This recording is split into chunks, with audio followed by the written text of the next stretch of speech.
game analytics are events that are captured by someone's device where the app or the game is installed onto. That information is stored and processed, and it enables people to look at their applications to help build revenue. So game developers will use that information to try and understand not just how many people are playing and how much money they've made, but who is playing their game and their behavior within that game. And they can use this information by categorizing their users, by looking at their detailed experience within the application. They can start to identify areas where they might be losing revenue.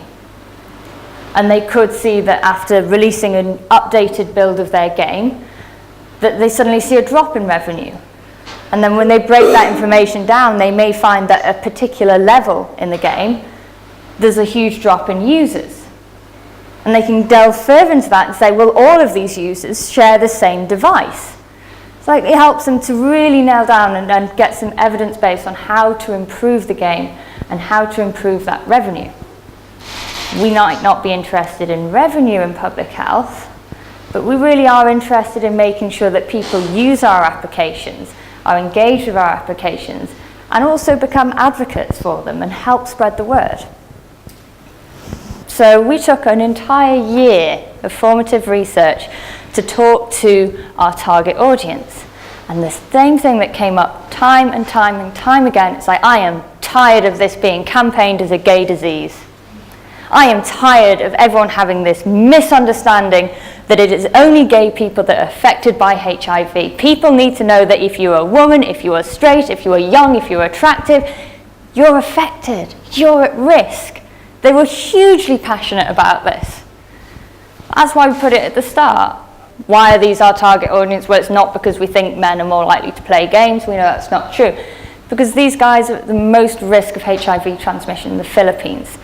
They're seeing the fastest growing epidemics in the region. The cases are forecast to triple in the next 10 years. Majority of those are going to be between 15 and 24-year-olds. Well, that very same group, that 15 to 24-year-olds, not only are they the highest risk of transmission, they're also the least likely to engage in services. How do I get from interaction to the game to people actually achieving the behavior, attending the clinics and getting tested? And the first thing is I need to start to look at what are the external variables that are around this. And you can see that one of them, straight away, is how many people use the game, who uses the game, how far the game reaches people. It's not just how many people, who they are, where they are. It's how far they progress in your game. It's where in your game you have the health messages. Now, if no one makes it past the first section, no one realizes that actually there's characters that are LGBT in this game. If no one makes it past level 10, past level 20, they're missing key information, valuable storylines.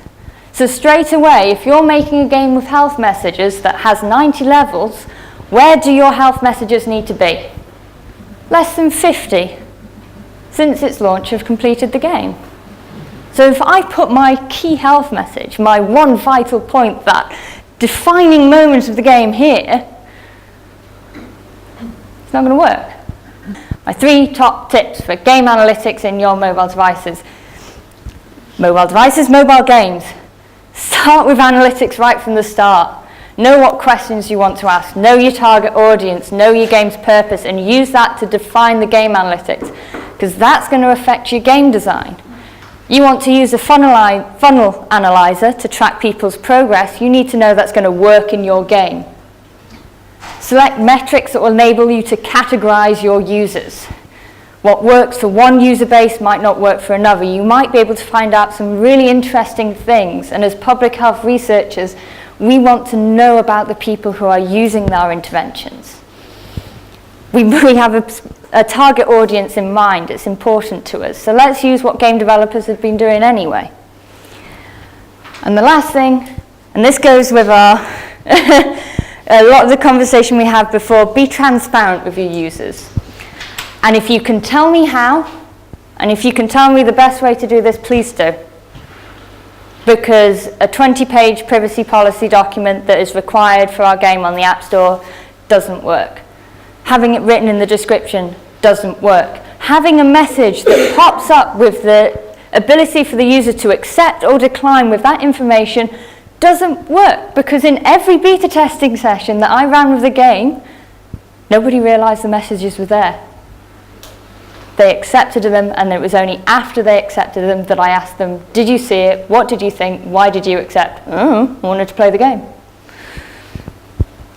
That's my big question for the next time coming up. Right. Thank you ever so much, guys.